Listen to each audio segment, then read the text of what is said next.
Hello there, I'm Michelle B, and I've made a string of romantic readings for you. It's a pick a scenario kind of thing where you choose from 3 cards.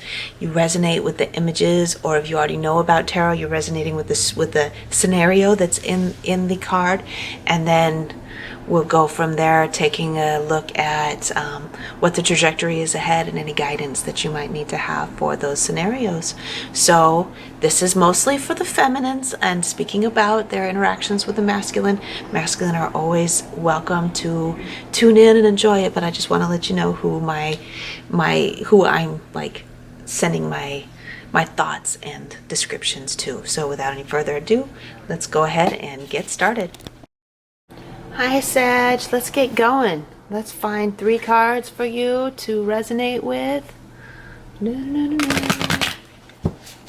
Whoopsie, I bet that one wanted to come out. That's the Magician. Nice. What else have we got here? 10 of Cups, I like that. So good cards to connect with so far. One more. Now you look at these images, that's the King of Swords. When you look at these images, you say, oh, I like that one the best.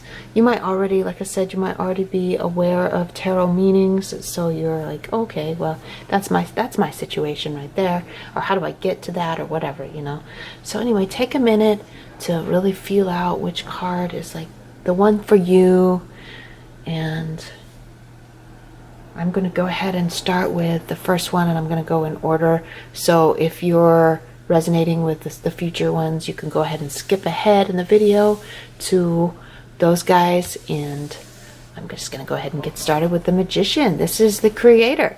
I'm taking the energy of the universe and I'm channeling my inspiration, my desires, my goals through, I'm channeling all this energy through all of that, and then I'm creating what I want in the tangible, material 3D reality.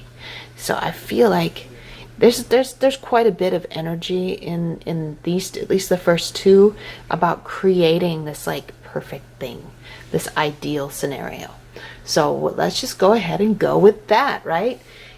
Even if you are in a relationship right now, ooh, the sun's trying to come out a little bit. You see that? Ooh. I have to close that curtain a little bit just to keep, that's better. Okay, keep things a little bit consistent here. There we go. Okay, anyway, if you're in a committed relationship right now, you might be saying, how can I make things better? How can I manifest the things that I want in the relationship that I'm already in? Or if you're not in a relationship, you're like, how can I manifest what I desire in my connections that I'm creating in the future?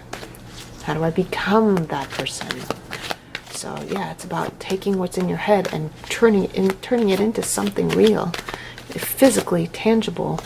This is the trajectory for the future in the vibration that you're in at this moment. And so I feel like with that 6 of Wands being in reverse, there's an indication that you're not quite in the winning mindset yet, because that 6 of Wands is all about the victory, the winning, the feeling supported. So there might be some subconscious programming, some subconscious beliefs that you already have that you're learning to address. So like I said, this is all about your programming. This is you individually. This is your issue, okay? Where you don't believe that there's a such thing as a perfect relationship, okay?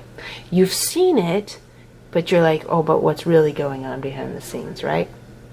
So probably, just a second. Cassidy, can you quiet your voice, please? I think she can't hear me. Thank you for your patience with me sharing a space with a teenager here. Okay, anyway, it's likely that in your childhood you didn't have any examples of successful relationships, and so that's what led to the programming. Like, if it's not perfect, I don't want it. That's something that just popped into my head. If it's not ideal or my ideal, I don't want it. It's not right. Okay.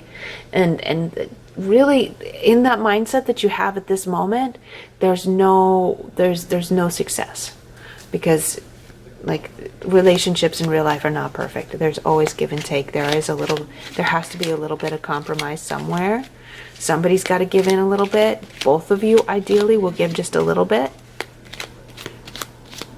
Cassidy? Yeah. Will you quiet down, please? Okay. A couple of cards of guidance for this situation. King of Pentacles. Okay. Yeah. Well, I mean, I'm not trying to say you're a man-hater. But I think there has to be some alignment. If you didn't have very healthy masculine influences in your childhood, that is something for sure that needs to be addressed. I try to look for examples everywhere because I didn't have very healthy masculine influences from the adults in my life. So some of us didn't even have fathers that were present in our lives when we were children. Some of us had fathers that were not so great. Okay? So love them anyway. Nobody's perfect, absolutely, but it is important in your creative process to heal those aspects of yourself that believes that there's no such thing as like a truly responsible man who's always going to be there. Okay.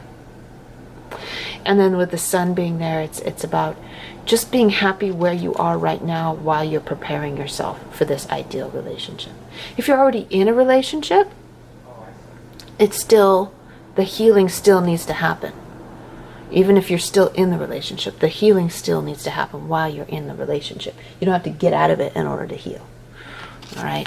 I do need to get on with this and go on to this Ten of Cups situation here.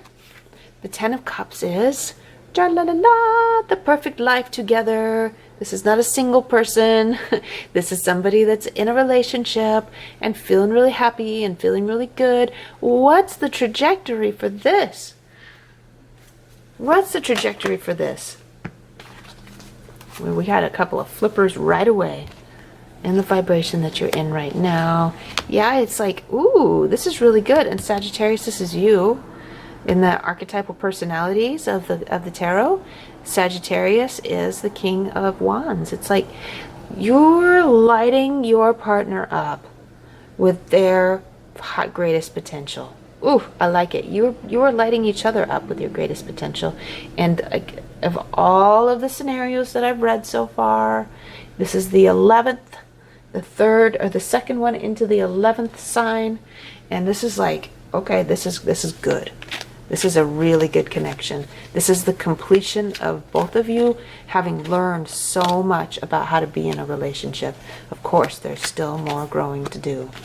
There's a little bit of energy of, first of all, having to prove yourself, and second of all, there's a chance that this, like your partner has some female friends that you feel really uncomfortable about. All right. So these two go together, and it has to do with some insecurity of, yeah, I mean, nothing's always perfect all the time. My intuition is telling me that these female friends are not really a threat to you, but because I see you battling something there, they're not really a threat to you unless you let it get to you to the point where you're like attacking your partner about it, right? Unless you're like so insecure about it that it becomes like a real problem in your relationship. So that's more in your head than it is an actual reality. I like to pick partners that have really good boundaries with their female friends, that really know where, like what's okay and what's not okay. So this is going to require some compassionate communication, some dignified, graceful communication, where you say to your partner, it's my feeling, not you're doing something wrong. It's I am feeling nervous about these friendships that you have, and I want to make sure that you have healthy boundaries with them in order for me to feel safe in this relationship. Okay? And talk about where those boundaries are. when it comes to the connection. One boundary that I felt like needed to come up just now, it popped into my head, was it's cool for you to hang out with your lady friends as long as I'm invited.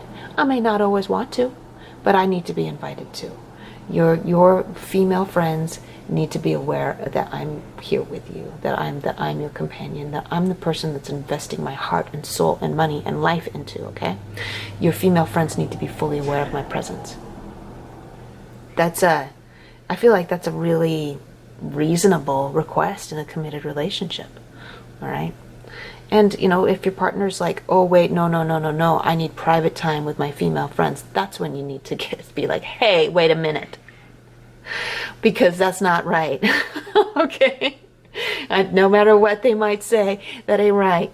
But I feel like you guys have such a great connection that this is not going to be an issue. I really don't feel like this is something that you actually really need to worry about. But talking about how are these female friends, or in your case, if you have male friends, how are they going to be acceptable to the two of you? Because that is the reality of a committed relationship, is that there are other people in the world besides just the two of you. All right, talk about those boundaries. All right, and finally we have the King of Swords. This is the Aquarius energy in the personalities of the tarot. It's a very maverick, don't care what anybody else thinks. I don't mind being alone if it means I get to live my life on my own terms. Okay, there you go. For you Sagittarius that are experiencing that vibration, let's see those crows in the background. There are in this deck there are crows in the background of all of my swords personalities. So let's look at the trajectory for you. I see a lot of satisfaction for you in having some time to yourself for a little while. There's a lot of peace and satisfaction for you in this, in really coming to terms with who you are. This is really good for you. I like this vibe, because both of these are single people. Coming to terms with who you actually are. I feel like in the past, Sagittarius, you were in relationships where you lost touch with your true self. It happens that when we're committed with someone, our lives intertwine, but in an unhealthy dynamic, you lose your identity completely and you forget who you even are, and that's when the problems start. So if you were in a dynamic where you had to sacrifice so much of what you enjoyed, what was important to you, that you lost track of who you were, you're like, okay, now I'm going to spend some time just doing things for me, and it's going to bring me a lot of happiness and satisfaction. Let's go ahead and give a little bit of guidance for this scenario. Gonna go ahead and take a card. Star, healing, yes. Yes. Healing after a hard time and releasing the regret from before. I feel like you're coming to a place where you're healing yourself, where you're forgiving yourself for everything that happened before. For all the times I feel like you betrayed yourself in relationships in the past, and now you're coming to a point where you're like picking up those cups, you're filling them up, and you're being like, okay, I forgive myself for the mistakes that I made in the past, and I'm ready to just be at peace for a little while. And that is a beautiful thing for you. So no rush. Just have a beautiful love affair with yourself. No rush to be in connection with someone else, okay? Okay. Sagittarius, if you're interested in your February monthly reading, make sure and subscribe. Go to my channel. On the playlists, it will say February 2021 playlists, and underneath that you will find Scorpio, so you can get a good look at your month ahead in other aspects of your life besides just romance, okay? Love ya. Mwah. And I will see you later. Bye.